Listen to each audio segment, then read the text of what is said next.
छाया 3 वर्ष की होगी जब उसकी माँ का देहांत हो गया था। उसके कुछ ही दिनों बाद उसके पापा ने दूसरी शादी कर ली थी। उसकी सौतेली माँ गीतिका को छाया एकदम पसंद नहीं थी। कुछ दिनों बाद से उसने छाया के साथ बुरा बर्ताव शुरू कर दिया। शादी के कुछ समय बाद ही उसकी सौतेली माँ को भी एक बेटी हुई। बेटी होने से गीतिका का बचा हुआ प्यार भी खत्म हो गया और गीतिका को छाया अपनी दुश्मन लगने लगी। धीरे धीरे 4 साल और बीत गए। एक दिन, अरियो करमजली, कहाँ मर गई? इतनी देर लगती है क्या कुएं से पानी लाने में? अभी बर्तन भी मांजने हैं, कपड़े भी धोने हैं, ये सब कौन करेगा? तेरी माँ? अभी करती हूँ माँ। खबरदार जो मुझे माँ कहा तो। अपनी माँ को तो खा गई, अब मुझे भी खाएगी। हाँ। अरे पीहू बेटा, आज इतनी जल्दी उठ गई, तबीयत तो ठीक है ना तुम्हारी? हाँ माँ, बस जोर की भूख लग रही है। हाय दैया, मेरी बेटी अभी तक भूख से तड़प रही है और इस महारानी ने अभी तक खाना भी नहीं बनाया है। अभी बनाकर लाई माँ, बस अभी लेके आई।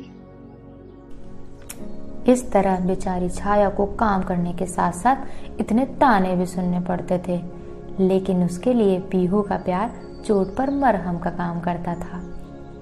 छाया के पापा व्यापार के सिलसिले में अक्सर बाहर जाया करते थे।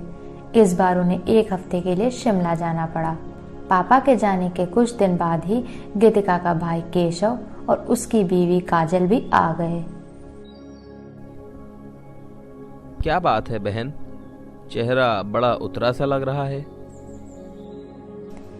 क्या बताऊं भैया, इस लड़की को तो देख देख के मुझे बड़ी कुढ़न होती है।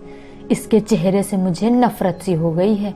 मन तो करता है कि रिलैक्स बहना, अब तुम्हारा भाई आ गया है तो तुम्हारे सारे दुख दूर हो जाएंगे। आज से इसका घूमना फिरना खेलना सब बंद। आज से ये घर का सारा काम करेगी। लेकिन इससे मुझे छुटकारा कैसे मिलेगा? अरे बहना, तुम बस देखती जाओ। उस दिन से छाया पर तीनों मिलकर जुल्म ढाने लगे। वो लोग छाया से सारा घर का काम भी कराते और उसे कुछ भी खाने को नहीं देते। एक दिन छाया घर में बैठी रो रही थी, तभी उसके पास उसकी छोटी बहन पीहू आती है। दीदी, भूख लगी है ना? हाँ पिंकी। ये लोग बहुत गंदे हैं। ये लो, मैं तुम्हारे लिए छुपा के चॉकलेट लाई हूँ, ये तुम खा लो।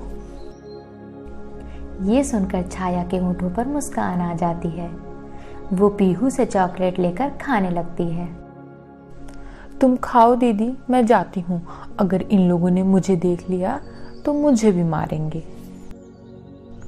इतना कहकर पीहू वहां से चली जाती है।